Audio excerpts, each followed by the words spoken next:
Sebetulnya kakek nenek kita itu dulu itu sudah menjalankan permakultur, sudah menjalankan sudah menjalankan biodinamik, semua dijalankan bareng-bareng. Cuman seiring berjalannya waktu akhirnya terlupakan gitu, karena sudah ada industrialisasi pertanian.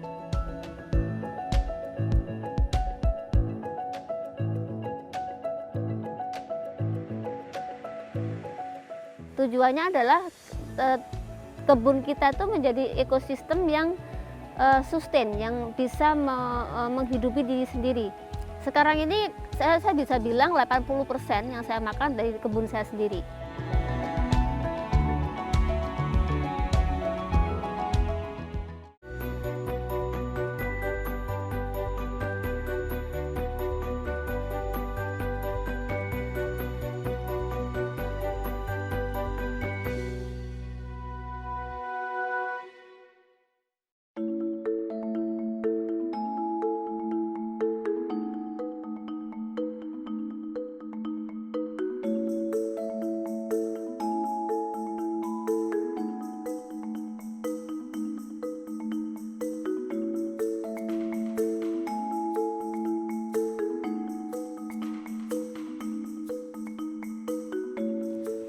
Kita mau belajar di hutan. Ini supermarket kita di situ. Karena banyak makanan di sini. Pasarku ini pasar yang gratisan.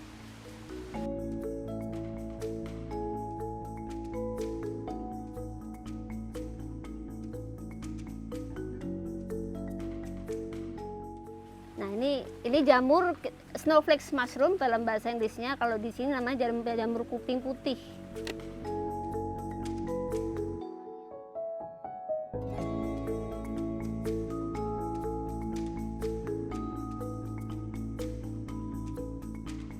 Jamur yang tidak bisa dikonsumsi biasanya warnanya bright, warnanya itu terang banget. Kemudian kalau cara-cara lama kita biasanya pakai kunyit. Kemudian kita usapkan begitu, kalau warnanya berubah itu berarti nggak bisa dipakai, nggak bisa dimakan, dia ada asidnya. Itu cara kakekku sih, cara-cara sederhana aja. Tapi kalau aku yang bagi amannya ya niteni, apa yang dulu kakekku ajarkan ya aku gunakan sekarang. Jadi local wisdom ya, old wisdom gitu yang dipakai.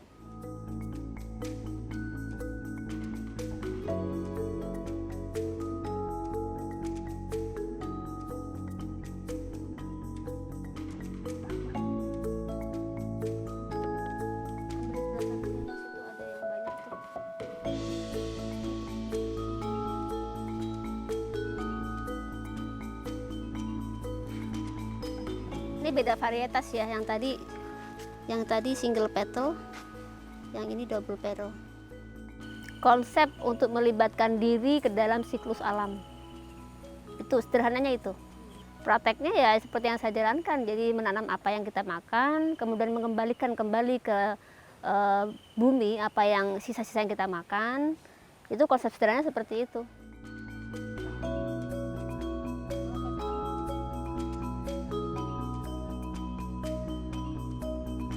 Awal-awalnya aku organik.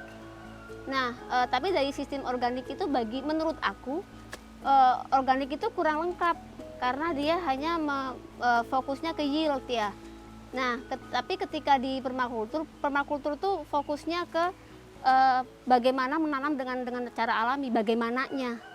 Tapi di permakultur tidak ada bagaimana cara mencatat proses-proses itu. Jadi kita nggak ngerti nih, untuk mengenal pola-pola itu kan perlu dicatat. Nah, di organik itu dicatat semua. Jadi aku combine antara permakultur dan organik.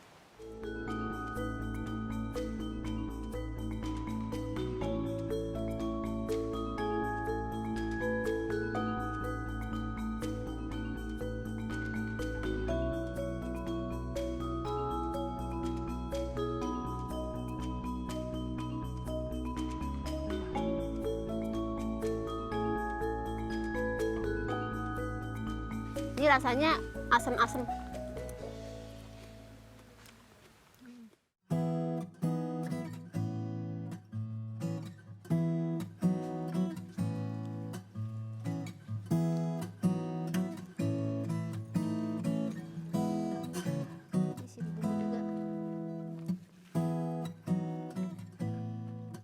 Kalau organik sejak tahun 2005 organik. Kemudian mulai mengenal permakultur tahun 2014 ya.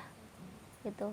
Kalau yang co ya sambil berjalannya waktu mencari cara-cara pembenahan tanah. Di situ kita belajar soal pembenahan tanah, soal mikroba, itu berawal dari co. Tapi pendalaman dari mikroba sendiri dari teman-teman petani lokal sih.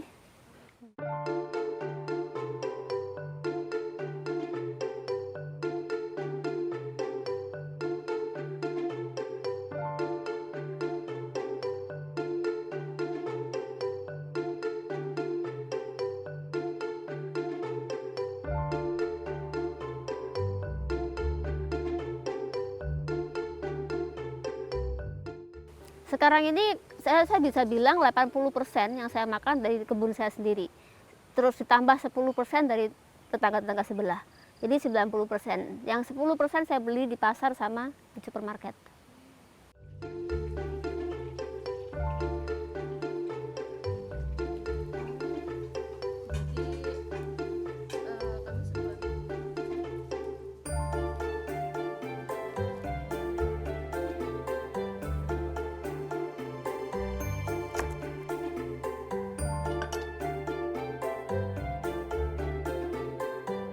Untuk memberikan kesadaran ke saya sendiri terutama sama masyarakat bahwa ketika suatu saat sistem uang itu runtuh masih ada cara untuk saling berbagi dengan menukar, dengan barter yang lebih sustain aku rasa, karena itu nggak butuh representasi dalam bentuk uang.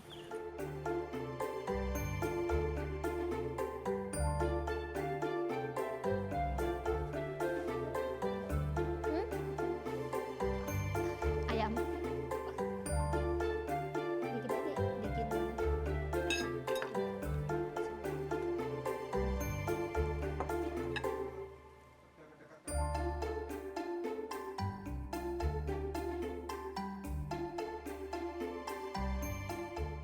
Salah satu cara sih sebetulnya, aku sih awalnya bukan untuk menggantikan uang sih, awalnya hanya supaya kita lebih dekat aja dengan masyarakat, tetangga-tetangga sebelah kita gitu. Jadi kalau misalnya ada tetangga kita yang punya apa gitu, kita bisa menukar dengan apa yang kita punya.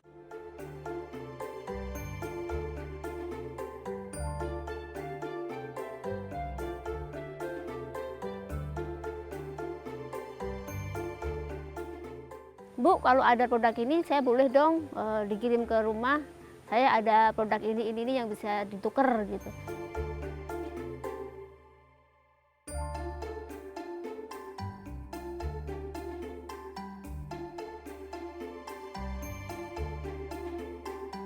Jadi kita lebih aware dengan apa yang ada sekeliling kita, apa kejadian-kejadian di sekeliling kita. Terus jadi lebih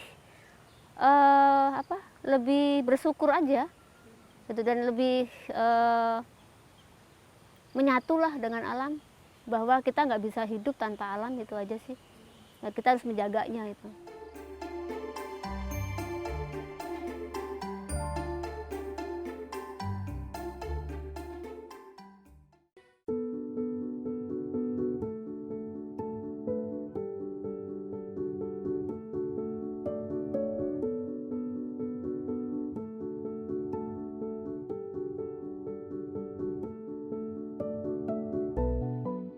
Permakultur itu ilmu mendesain supaya kita mendesain kebun kita itu selaras alam, terus sustain, dan mereka itu saling saling mendukung, dan akhirnya butuh perawatan hanya sedikit aja.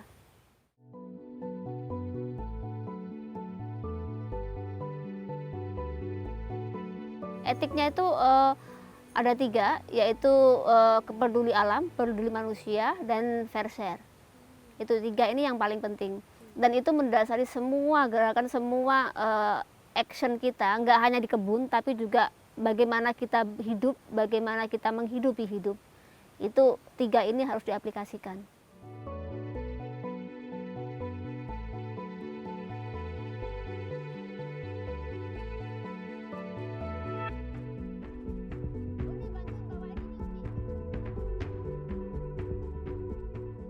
Kalau di sini yang saya praktekkan adalah supaya itu lebih sustain itu dengan diversifikasi. Jadi saya nggak ada tanaman satu bedeng hanya itu aja, nggak ada. Semuanya itu ngumpul jadi satu. Jadi orang pasti bingung nih, ini kebun kok berantakan banget gitu. Tapi setiap elemen di sini itu ada fungsinya. Tujuannya adalah kebun kita itu menjadi ekosistem yang sustain, yang bisa menghidupi diri sendiri dan sedikit perawatan. Kalau kita melihat hutan, hutan nggak perlu dirawat. Kita tujuannya ke sana, bahwa kebun kita menjadi kayak hutan begitu.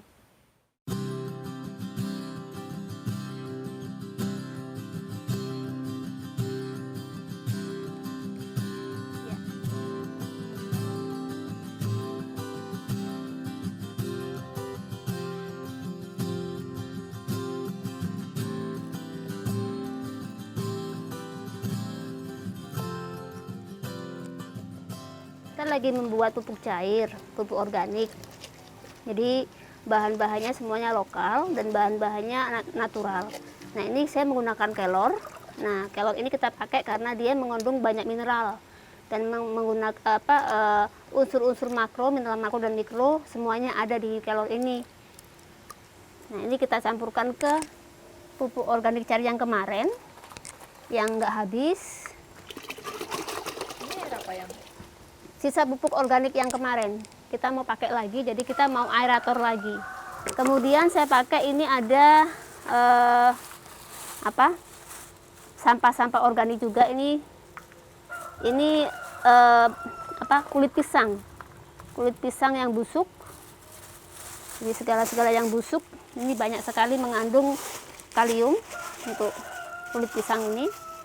Markisa busuk juga, segala-segala yang busuk masukin aja. Ini sisa selai, kemudian dia berjamur. Di sini ada banyak sekali jamur. Nah, sebagian dari penisilin, ada aspergillus. Ini juga bagus untuk musuh hayatinya beberapa patogen yang ada di dalam tanaman kita. Kita mau manfaatkan juga di dalam pupuk untuk menjadi agen hayati untuk pembunuh hama-hama.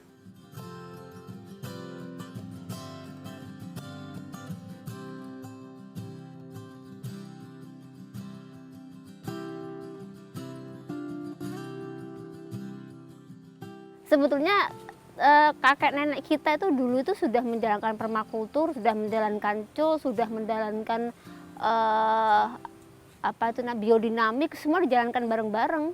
Cuman seiring berjalannya waktu akhirnya terlupakan gitu, karena sudah ada industrialisasi pertanian yang tujuan bertani itu adalah mencari uang. Itu yang salah sih.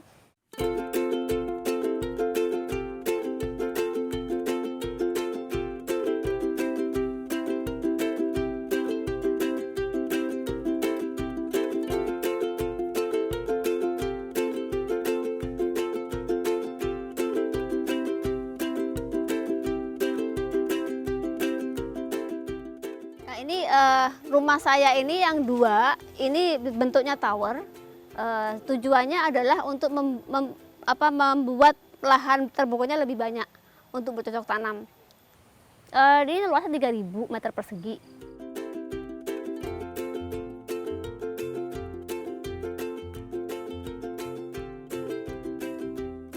Bambu itu bahan yang banyak di sekeliling sini. Ya udah kita pakai itu. Alasan kedua pakai bambu ya karena di sini banyak gempa sih.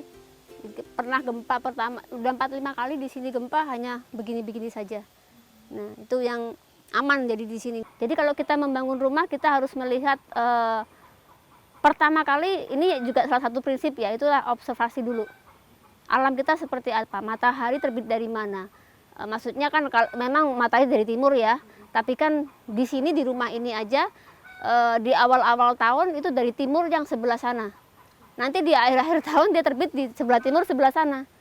Nah dari situ kita bisa lihat panas yang paling sering itu di sebelah mana. Panas yang paling banyak itu di sebelah mana, sepanjang tahun yang dapat panas. Nah itu untuk kebun pangan. Nah di situ menentukan tuh, berarti kita di mana nih bangun rumahnya. Jangan sampai bangun rumah di situ, sayang-sayang spotnya itu bagus, gitu. Jadi harus memahami bagaimana alam ini bergerak, siklus itu tadi. Makanya saya bilang permakultur itu menempatkan diri kita di dalam siklus alam.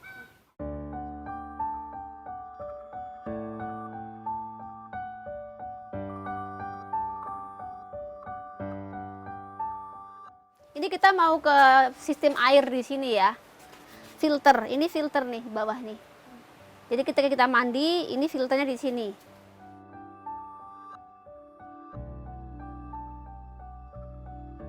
Ini dari tadi itu ke sini, ini ada filter lagi.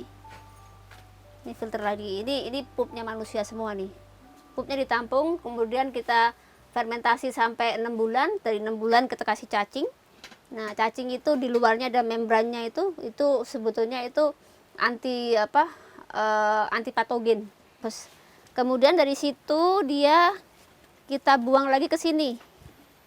Nah, ini yang saya bilang dilambatkan dulu itu. Airnya dilambatkan supaya dia ada kesempatan untuk nyerap ke tanah.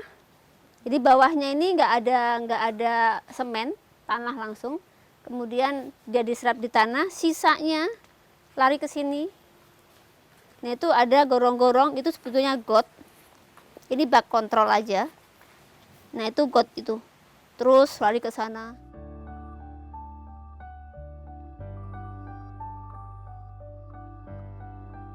Jadi air di sini juga nggak ada yang terbuang. Air yang kita gunakan untuk mandi, untuk cuci-cuci dan untuk di dapur itu kita serapkan lagi ke tanah. Kita filter, diserapkan lagi ke tanah. Jadi prinsipnya kita perlambat, kita serapkan, terakhir kita tampung kelebihannya. Nah, di sini juga tidak ada air mengenangnya di sini karena saya menciptakan sistem yang saya sebut dry gutter system yang ada di sekeliling dapur itu, yang kita lihat yang di sekeliling dapur tuh itu semuanya got sebetulnya, tapi nggak kelihatan airnya. Nah, karena saya pakai sistem kapilarisasi yang airnya bisa menyerap ke atas, jadi di atasnya bisa tanamin.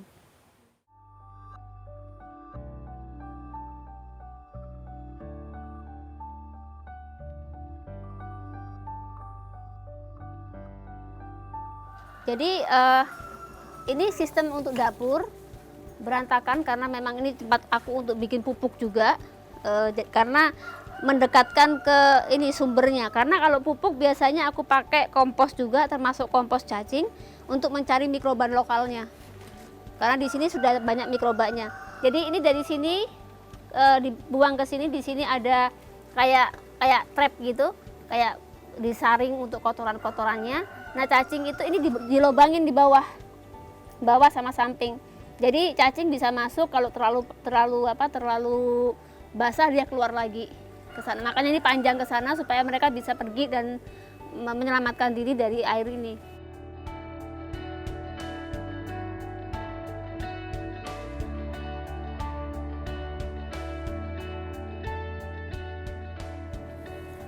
Nah, dari sini biasanya hasilnya aku ambil segenggam, aku masukkan situ karena mikrobanya banyak banget. Jadi untuk ini sih, untuk nambah mikrobanya.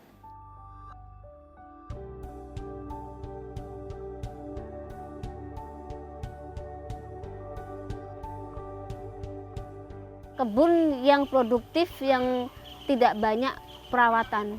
Karena yang kerja akhirnya alam, bukan kita. Kita bikin kompos, yang kerja siapa? Mikroba, ayam, bukan kita. Ngapain gitu? Alam sudah menyediakan ribuan pekerja di bawah tanah yang sering kali kita abuse, sering kali kita malah bunuhin dengan menggunakan kimia-kimia yang berlebihan.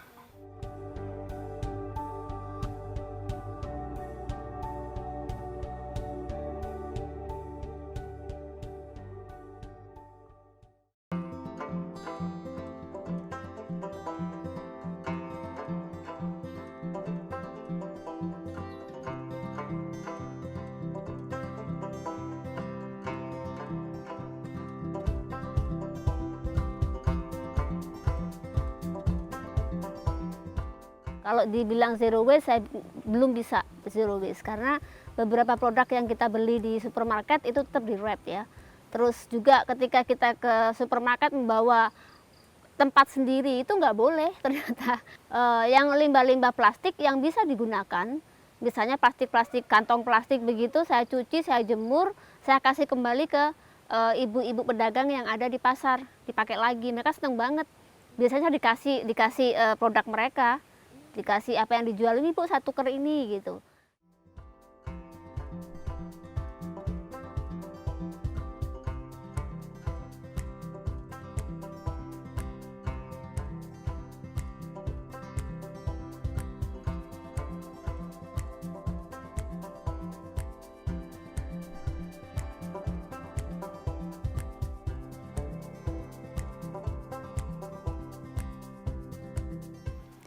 Kita mau bikin pestisida nabati yang bahannya itu semua dari sekeliling rumah. Jadi di sini saya menggunakan ini adalah patah tulang. Dia unsur beracun di sini. Jadi hati-hati kalau menggunakan ini, getahnya ini beracun banget.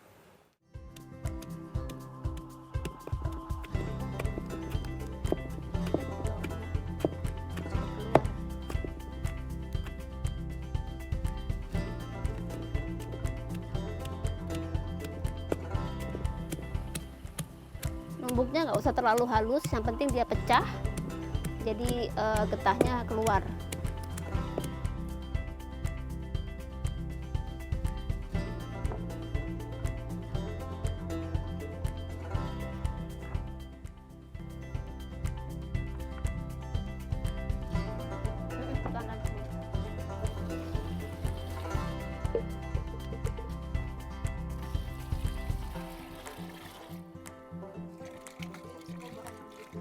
Dikasih air biasa aja. Iya.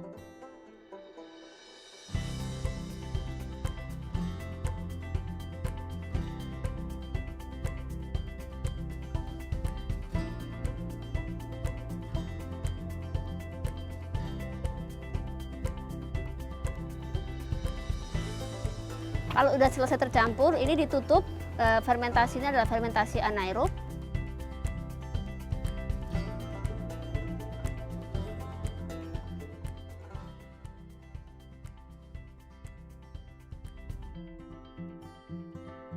Ya, di rumah saya terbuka untuk umum. Harapannya ketika mereka ke sini tanpa harus belajar pun, tanpa harus ikut workshop, ikut apa kursus-kursus, dengan melihat apa yang di sekitar sini tuh mereka terinspirasi.